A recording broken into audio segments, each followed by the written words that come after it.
And again, thank you for coming here today. This will be a short press conference, but we wanted to be available to talk a little bit about the suit that we are filing today against the Tulsa County Sheriff's Office. And that is a suit based on religious discrimination against our client, an American Tulsan Muslim woman. Here with me, I want to introduce a couple of other folks. In addition to myself, we have Veronica Leisure, who is the Civil Rights Director at CARE Oklahoma, the Council on American Islamic Relations out of Oklahoma City. And then also from ACLU, like myself, we have Megan Lambert, who is our staff attorney and Gallagly Fellow at ACLU of Oklahoma. And I'm going to ask that I think Veronica wants to do a statement. Megan has one, and then I'll wrap up as well, and then we're happy to take some questions. Veronica? I'm Veronica Leisure, the Civil Rights Director for the Council on American Islamic Relations, Oklahoma chapter. Today, Tulsa joins a number of cities across the United States that are facing challenges over their treatment of Muslim women who wear the hijab or religious head covering. From Los Angeles to New York City, legal challenges have been filed on behalf of women like Ms. El-Qut, women who simply wish to be treated with respect and dignity, women who wish to enter public buildings like banks and malls and courthouses without being treated like criminals, women who wish for their religious beliefs to be respected properly as required by the laws of the United States. It's disappointing that in 2018, we should have to reassert the rights of Muslim women to be allowed to exercise their religious beliefs, but it seems that these situations continue to persist.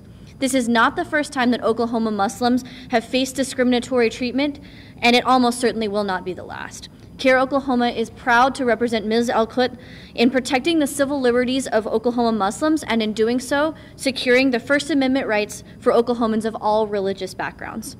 The Tulsa County Sheriff's Office must be held accountable for their treatment of Ms. El-Qut, and they must put in place responsible policies that ensure that people's religious beliefs are respected when they are entering a public building.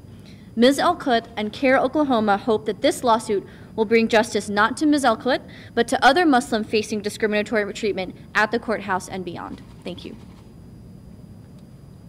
Good afternoon. My name is Megan Lambert. I'm a staff attorney for the ACLU of Oklahoma, and we will be representing the woman who was denied access to the Tulsa County Courthouse.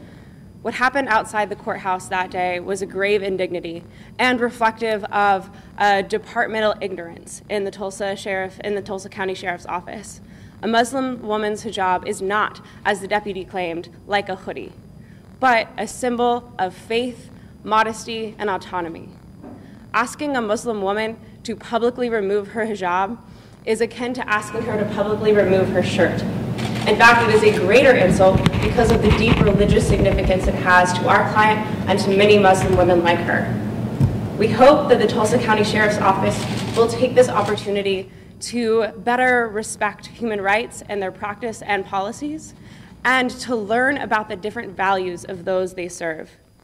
To those ends, we are challenging the discriminatory actions of the Tulsa County deputies and seek justice for our client and other Muslim women who seek to exercise their constitutional rights and to practice their own faith. Thank you. Our client in this case was asked to choose between two incredibly important rights. One is a very simple one. It's the use of the courts. In this case for her, it was getting a divorce finalized after a long and hard struggle to do that and to create a new chapter in her life and that of her daughter, that of her family.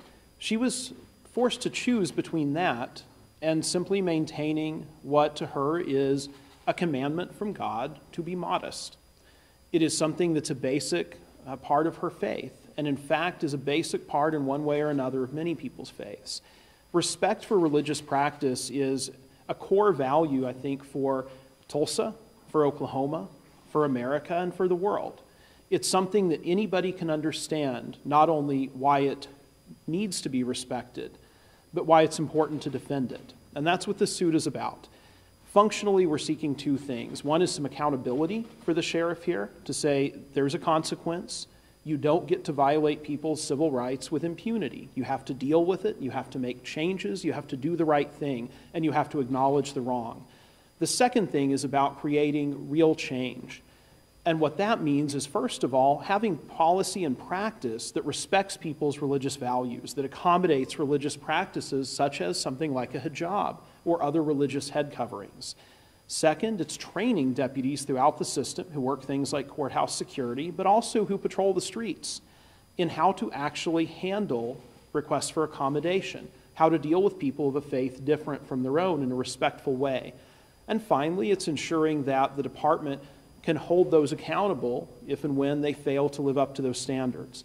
That's fundamentally what the case is about today. And it's a case that I think, to echo what my colleague said here, is a case that it's rather sad that we have to file in 2018. This stuff isn't hard. But unfortunately for some people, it can seem such. For some departments, some law enforcement, some government agencies, they can't always get this one right. And that's when civil rights lawyers like ourselves have to step in, and that's when a plaintiff like Ms. Elkott has to have the courage to come forward and to stand up for her rights. And so at this time, I'm happy to take any questions. I think Megan and Veronica are happy to do the same. Can you explain the significance of the hijab? I mean, a lot of people here are just familiar with the Christian faith. Mm-hmm. So by asking her to take this off, the sheriff's office pretty much asked her to sin? So it's not just about taking it off. It's about taking it off specifically in the presence of males or in public. So what a hijab is about is modesty. And it's a little more than that, too. And in fact, I may ask Veronica to speak a little more to, she, I think, has some nuances that even I don't there. But I think that one very good way to look at it, or very accurate way, would be asking a Muslim woman to take off a hijab is much like asking any woman to take off her shirt, right? This is about modesty. This is about autonomy over one's body. And so in a sense, for somebody like Suha, for instance, the way to look at it is her hair is an intimate part of her body for her. It's not for public to see. It's not for men generally to see. And so just like for many of us, really any of us, there are parts of our body that we consider intimate. And it's not about whether or not you can be made to take that off. It's about whether it should happen in a public place. In this case, in the middle of a courthouse hallway, in front of male deputies literally leering at you, and people simply coming in and out. Or whether that should take place in a private setting with, in this case, female deputies. It really is not that hard to accommodate a need like that and still respect religious beliefs. Veronica, did you want to add to that or is that? The concept of hijab in Islam applies both to men and women, and it's the concept of modesty both in dress and comportment. Modest behavior towards members of different genders, modest behavior in public, modesty in the way that one lives and moves in the world. So for Muslim women, some Muslim women choose to wear hijab as a sign of modesty and a sign of their connection to God. Many Muslim women believe that this is an emulation of one of the most revered female figures in the religious tradition, which is the Virgin Mary, the mother of Jesus. And so hijab carries not just religious but also cultural and personal significance, as many Muslim women choose only to remove hijab in the presence of only men, members of their family, or their husband, or women who are members of their family. Some of that interpretation differs according to the individual, but the generally accepted concept is that Muslim women who choose to wear hijab do not remove the hijab in front of men to whom they are not related or married. Was this mostly just covering her hair? Was her face visible? I'm not familiar. I mean, a lot of people will assume Muslim when they're thinking something that covers everything but the eyes. Sure. So in Ms. Elkott's case, her hijab simply covered her hair and neck, which is a very common style of head covering worn by Muslim women.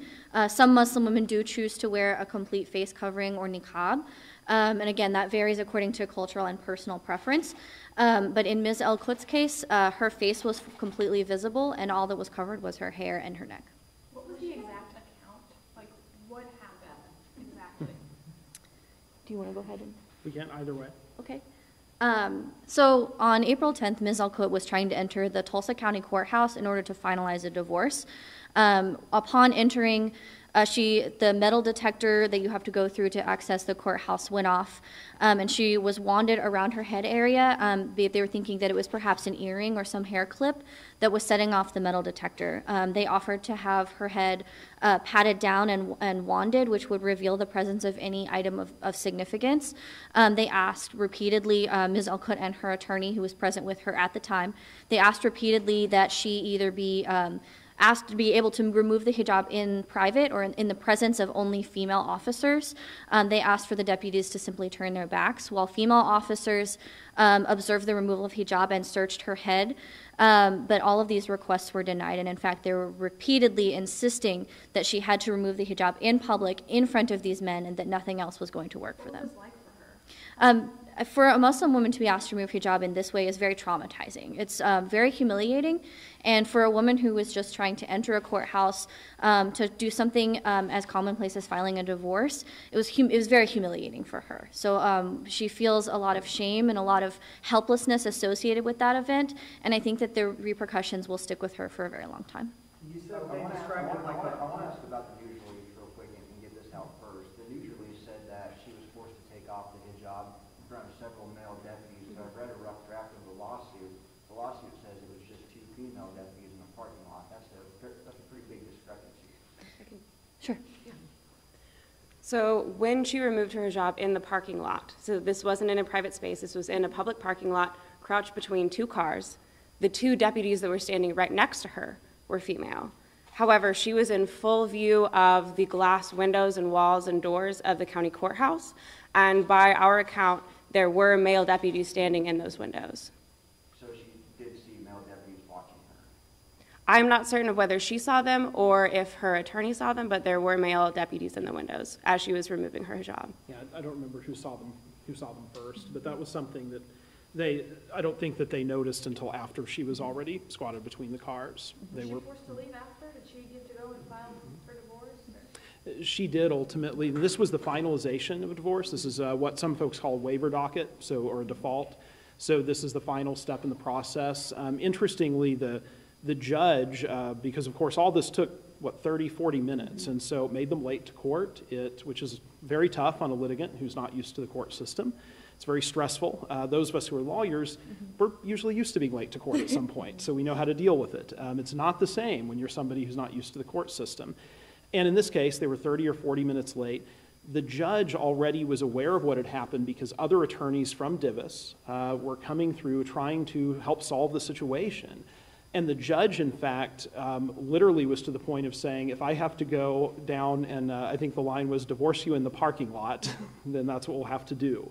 It was very frustrating, very clearly, to the judge. And it was frustrating to other attorneys that they were seen as well. Now, ultimately, by the time that she squatted in between the 2 cars, they were able to do the search, and I think what set off the metal detector ended up being a small hair clip or something like that. And she was able to go on into the courthouse late before the judge had to come to the parking lot to have court.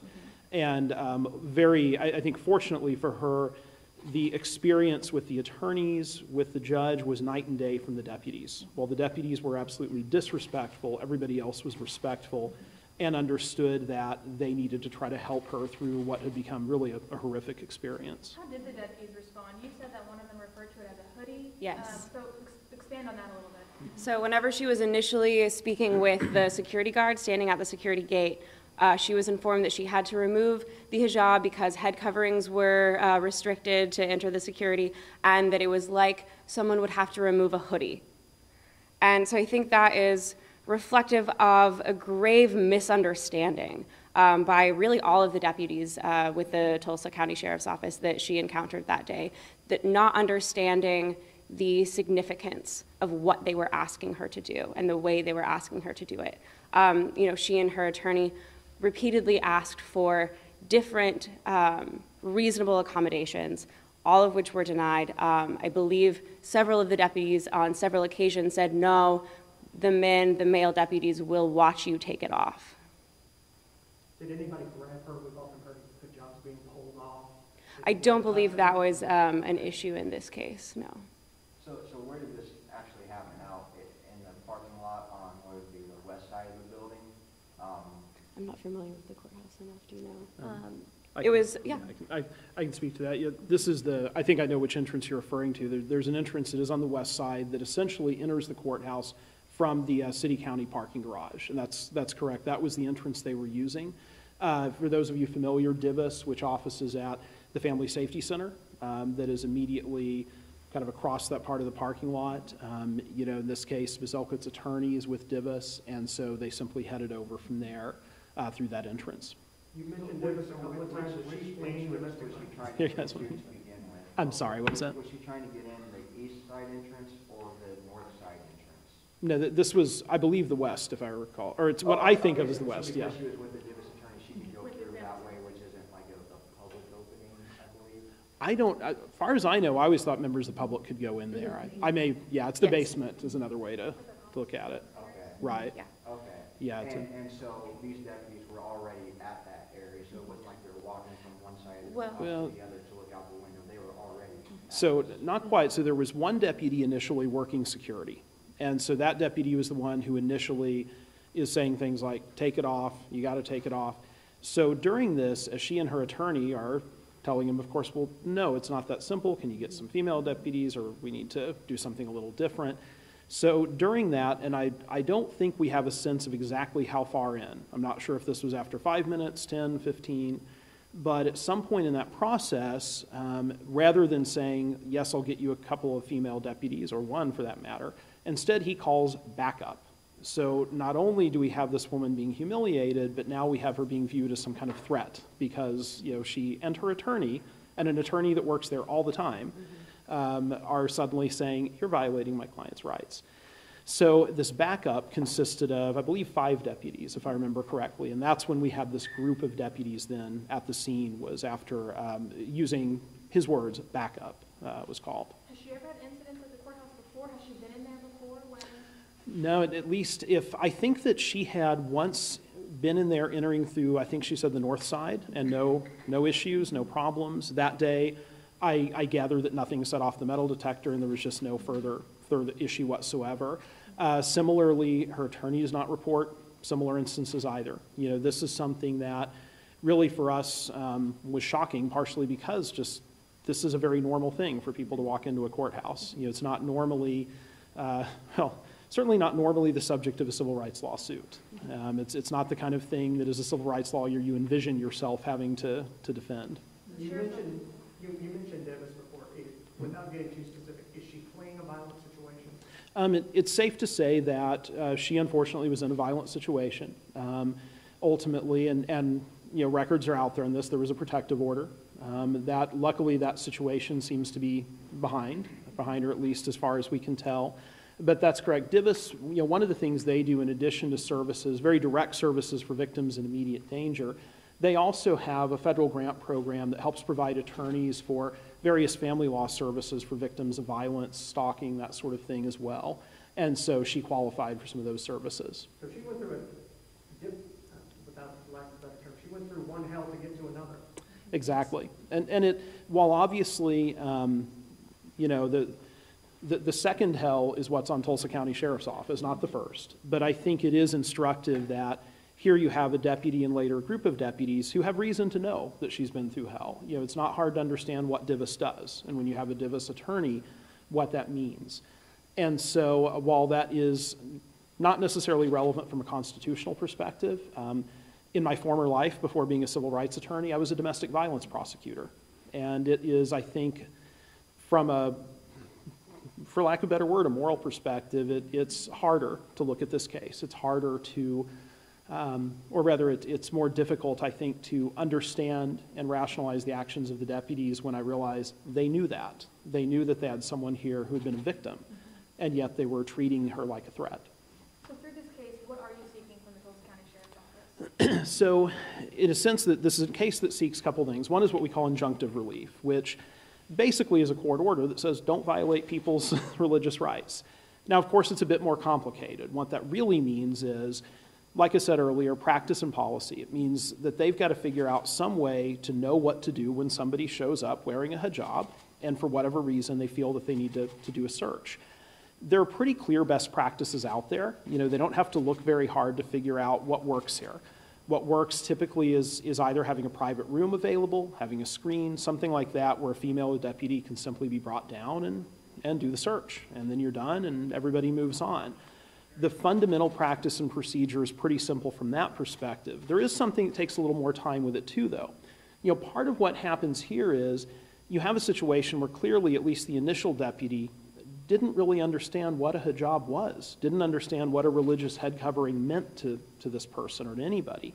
So there's also an element of training that has to happen. It's not just about having a policy somewhere that says, respect people's rights. You got to understand what those are and how they matter to people. And in fact, there was a case I was involved with many years ago that had to do with a bank. And we went through the Oklahoma Bankers Association to do a lot of education programs to help banks understand the difference between things like hijabs or other religious head coverings and the hoodie that a bank robber might wear.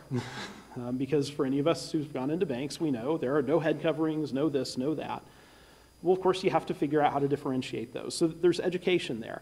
And then ultimately, part of that injunction tends to be a way to police compliance, right? Ways to make sure that Tulsa County is respecting people, to sort of audit that, to hold people accountable if they fail. And then finally, we are seeking damages in the case, but we don't have a specific amount we're asking for at this point. That's something that would be determined by the court. And damages are actually part of really trying to force change. They're about accountability, because something like this doesn't happen in a vacuum. You know, here in 2018, this is not the first time a sheriff's department of a metropolitan area knows that Muslim women exist and that they have hijabs. This is something that's pretty easy to get and understand is out there in the world. So if you don't know how to deal with it and you don't pay attention to it, it means that's a pretty willful decision on a sheriff's office part to choose not to deal with that. And so there's an element of accountability here. And that element is to say, if you're going to choose to ignore people's constitutional rights and ignore respecting people, there's a consequence to that. And if it means that we have to do things like have you risk paying damages to get that that's important, then so be it. So you mentioned there are several clear best practices out there. In this scenario that happened on April 10th, can you speak to what the deputy should have done given whatever the situation was that day? I think it's... Would a private suite would have been a solution there in addition to his place? Yeah, so let me put those together. Yeah, so yeah, here's what should have happened, right? Or I guess you could say there's several things that could have, but to me the most obvious would be this. So if I'm that deputy and a person comes in, here's this woman, she's wearing this headscarf, this hijab, something goes off in the metal detector, and I can discern, okay, well, it's something underneath that cloth. And she says, well, I can't take that off in the presence of men. Well, it's very simple. I call and say, hey, I need a female deputy over here to do a quick search, and I have either a room in the area designated for that purpose, or I could have a screen or some other means of taking somebody out of that public area and simply go have that search done. Do it respectfully. The whole thing probably takes about 4 or 5 minutes. And Suhag goes on into the courthouse, and the judge does his thing, and the divorce is finalized, and it's done, and none of us ever show up today. That's the easy way. I'm sorry, I guess, say they said they don't have a private room, they must not have a private screen there, they didn't bring it out. So of the options, like her attorney offered, was there one that you feel the deputies should have, jumped on, or should have, actually been like, let's go and do this, this is fair? Well, one of them, I think, obviously is more of the pat-down approach. That's something that's pretty easy here, because think about what a metal detector in a courthouse is all about. It's not checking to see if somebody happens to have a joint under their hijab, right? It's not checking to see if you have, a microchip that contains, stolen films of something the CIA. No, right? It's about weapons. It's about safety. That's the whole reason we have courthouse security. It's not going over everybody with a fine-tooth comb. It's saying, I want to make sure as a government here, as a county, that we don't have people in the courthouse, or at least lay people in the courthouse, carrying guns or knives or other weapons. So it's really fairly easy, even with a pat-down, to determine whether or not somebody has a gun or a knife or a set of brass knuckles or a baseball bat under their headscarf. So I think that's another thing that would be pretty easy too. In this case, for whatever reason, I think that they forgot about that. Clearly that was one of the failings here, is it's as if these deputies forgot why they were doing this in the first place, that it's simply about figuring out, does this person have a weapon that could be dangerous? And if you remember that, this stuff gets pretty easy, because then you realize as deputies, well, I don't need to do this invasive search to know precisely what is under every bit of somebody's clothing. I just have to be able to satisfy myself that it's not a dangerous weapon.